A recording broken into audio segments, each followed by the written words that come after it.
guys, welcome back to my channel. And today's video is when you have a nightmare and they're next to you when you wake up. Please don't forget to subscribe, like, and share. And let's get going. You jolted awake, a strangled cry catching in your throat.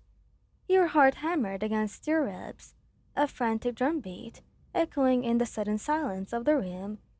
Sweat plastered strands of hair to your forehead, and your breath came in ragged gasps. The lingering tendrils of the nightmare, a horrifying swirl of shadows and screams, still clung to your mind, making it hard to discern reality from the lingering terror. A soft groan beside you had you flinching, but then a familiar warmth enveloped your side. Whoa, hey, easy there, sunshine. Kirishima's voice, rough with sleep, but instantly comforting, rumbled in your ear. An arm, strong and solid, wrapped around your waist, pulling you gently closer. You, on instant, bored into his chest, the scent of his familiar cologne, and just him, slowly started to ground you. Another stir, and then a sharper, more alert voice cut through the dimness. "The hell was that, you idiot?" Bakugo's grumble was laced with concern, despite his usual gruffness. He felt a bit shaft as he propped himself up on one elbow, his other hand reaching out to brush some of the damp hair from your face. His touch, usually so explosive, was surprisingly gentle. "Just a nightmare," he whispered, the word a fragile thing in the quiet room. You could feel a tremor still running through your body. Kirishima tightened his hold. "Bad one?" he murmured, his thumb stroking soothingly against your side. You nodded, burying your face deeper into his shirt. "Really bad. It felt so real." "Of course it felt real, dumbass. That's why we call them nightmares." Bakugo scoffed, although the underlying worry in his tone was clear.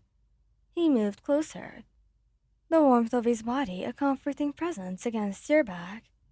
You were smushed between them, a familiar and cherished position. "What happened?" Kirishima pressed, his voice soft. He knew sometimes that you needed to talk about it, to get it out. Other times, you just needed to be held. And so he doesn't press further. You took a shaky breath, trying to articulate the shapeless thread. "Just everything went wrong. You guys were gone, and I was alone. And there were those shadows, and they just kept getting closer and closer." Your voice cracked at the end. A sudden, fierce grip on your shoulder made you jump. "Bakugo." "Listen to me, you damn idiot," he growled, his voice low but firm. "We're right there. We're not going anywhere, okay?" He slowly lifted your head, looking from Kirishima's concerned red eyes to Bakugo's intense crimson ones. Despite the fear, a small, weak smile touched your lips. "I know," you whispered. "Logically, but your brain's a dumbass sometimes." Bakugo finished for you, his thumb still tracing patterns on your cheek. "Yeah, I get it." Kirishima leaned down, pressing a soft kiss to your temple. "It's okay to be scared, Wayan. We're here to kick those nightmares' asses for you, okay?" You let out a watery chuckle. "You can't exactly fight a dream, Kiri." "Oh, I don't know about that." Bakugo scoffed, a hint of his usual smirk playing on his lips. "I bet I could blow those shadowy bastards to smithereens if I got my hands on them." "See?" Kirishima grinned, his teeth flashing. "Bakugo's got the right idea. Plus, we've got you surrounded. No nightmares getting through this defense." He squeezed you again, a comforting weight. You relaxed a little more, the frantic thumping in your chest slowly subsiding. The warmth of their bodies, the familiar scent of their respective colognes, a comforting blend of Bakugo's subtle spice and Kirishima's clean, fresh scent, were powerful anchors. Can we just stay like this for a bit? You mumbled, leaning your head back against Kirishima's shoulder.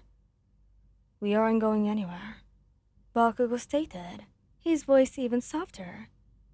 You felt him shift slightly, his arm coming around your waist from behind, his hand resting possessively on your hip. Never, Kirishima agreed, his chin resting on the top of your head. We're stuck with you, Anne.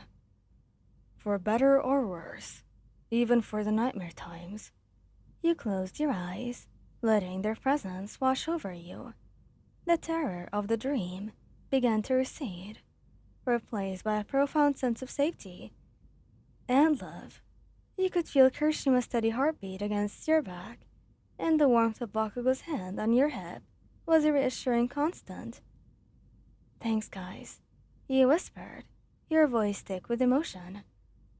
Don't mention it, sunshine, Kirishima mumbled, already sounding like he was drifting back to sleep, although his arm remained firmly around you.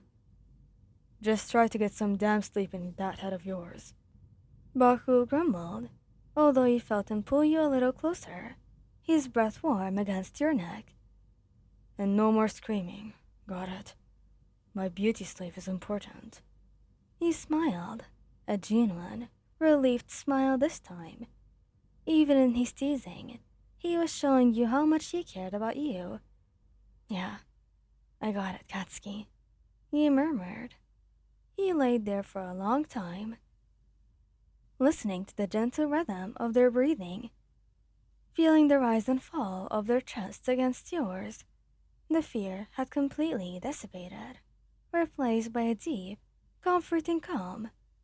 With them by your side, even the darkest of nightmares couldn't truly touch you.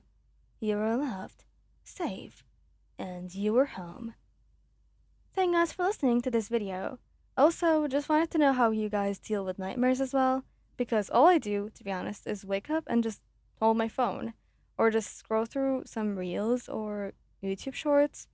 That's how I just wake up and realize that it was a nightmare and nothing scary is actually happening and stuff. I had a couple of nightmares, but I've never actually woken up screaming or crying from one, which is weird and relieving, to be honest. So tell me your stories of the nightmares that you had and how you deal with them in the comments. So yeah, goodbye, love you all so much, bye bye.